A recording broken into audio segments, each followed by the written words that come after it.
Moi, j'ai un lien très particulier avec ce festival et un lien très particulier avec le Maroc. Ma mère est née à Oujda et toute une partie, enfin, ma famille maternelle est marocaine.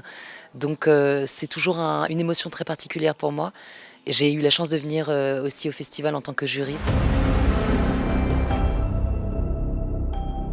Oui, elle est bizarre, hein. Écoutez, il y a quelque chose, pour la première fois de ma vie, tout n'est pas venu de mon cerveau, c'est venu d'un autre cerveau malade, qui était celui d'Anne Berest, qui est romancière, scénariste, et c'est aussi ma meilleure amie.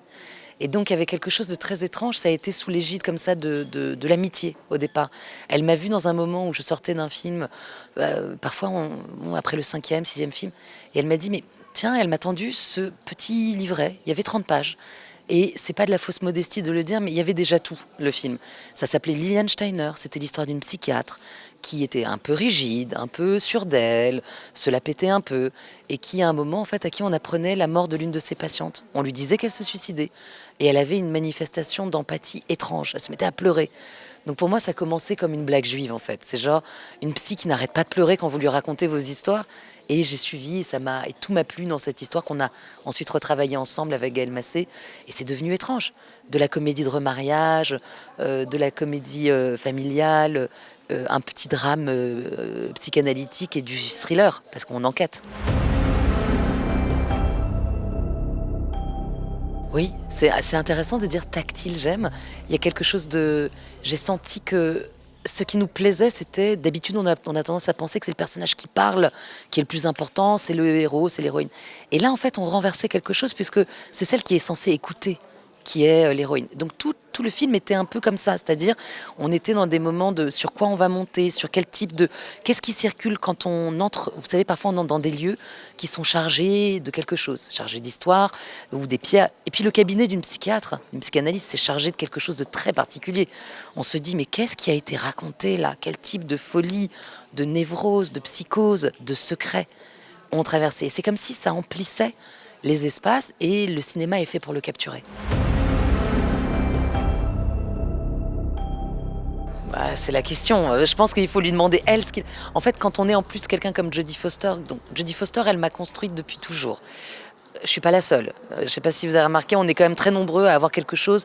Il se passe quelque chose de temps en temps auprès d'une actrice qui est aussi réalisatrice, qui est très fort. On ne peut pas l'expliquer. Si on le déplie, il y a plein d'explications possibles. Son rapport je pense, le fait qu'elle ne se soit pas construite que dans le regard des hommes, le fait qu'elle ait eu ce pouvoir-là très vite de choisir ses films, qui fait elle a choisi des personnages qui construisaient une phrase à la fin. À la fin, la phrase qu'aura construite Jodie Foster, c'est « Me voici, je suis une femme qui peut faire exactement ce que font tous les hommes, du film d'action au questionnement mystique, au questionnement psychanalytique, voilà. Et puis, elle peut aussi réaliser. Et donc, tout ce qui s'est construit autour de Jodie Foster, moi, a fait de moi la femme que je suis, la cinéaste que je suis, la cinéphile que je suis. Et en plus, elle parle français couramment. Donc alors évidemment, bah, vous êtes une cinéaste française, voilà, moi c'est banal en fait de rêver de tourner avec elle pour moi. La vraie question c'est pourquoi elle a accepté et ça,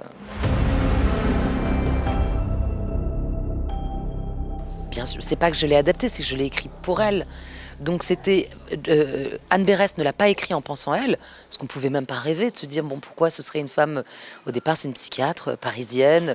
Et puis je sais pas pourquoi très rapidement quand elle m'a saisi quand j'ai vu le scénario, je me suis dit c'est pour Jodie Foster. Et si elle est américaine et qu'elle s'est installée à Paris et qu'elle a abdiqué quelque chose, qu'elle a fui quelque chose, et peut-être même elle peut mal entendre un mot en français, donc elle va écouter les patients, elle va les enregistrer, et on va faire quelque chose de ces bandes. Et donc en fait c'était devenu un jeu, et on a pu plonger dans le personnage quand elle est devenue une américaine à Paris. Alors, c'est parce que Jodie Foster était là que je me suis autorisée à rêver ce rôle, qui est un rôle qui n'est pas le rôle central du film, pour Virginie. Je me suis dit, en fait, l'échafaudage, un casting, c'est toujours un peu une construction d'architecture, quoi. Il faut que ça tienne bien.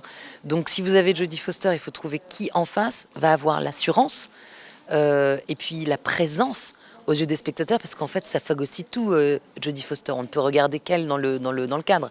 Donc, il faut en face des personnages qui aient et cette intensité, j'allais dire, tout simplement d'acteurs, donc de très grands acteurs tout court, mais il y en a beaucoup en France, et aussi ce statut-là de légende et de stars eux-mêmes qui vous permettent que votre œil soit encore empli en fait de leur présence. Et puis après, pardon, mais je pense que comme ça, j'ai dû chercher quel endroit je pouvais agrandir, approfondir dans le film pour avoir la possibilité de refaire un film avec Virginie Efira, parce que j'en ai vraiment pas fini avec cette actrice. Hyper joyeux, j'étais impressionnée quand même. J'étais un peu stressée, je pense, au début. J'ai un souvenir automnal.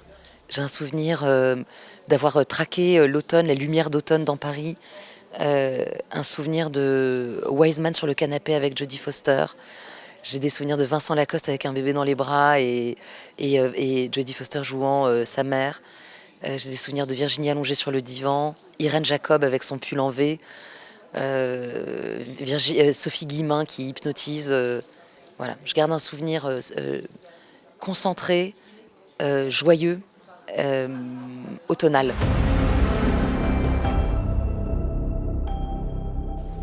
D'abord, c'est dur de donner des conseils. Moi, j'aimerais bien qu'on me donne des conseils au début de chaque film. Mais une chose dont je suis sûre, c'est qu'il faut écouter tout le monde, mais pas tout croire. En fait, écoutez vraiment les retours sur vos scénarios, les premières, les deuxièmes versions, et écoutez sur les premières moutures des montages, mais ne croyez pas tout. Donc c'est ça le plus dur, c'est d'être et en même temps attentif à la critique, aux remarques, à ce qu'on pense de votre travail, mais de ne pas croire à tout, quoi. Il faut garder en tête que les gens parlent d'eux, parfois plus que de vous, etc. Donc c'est se faire ce mélange-là.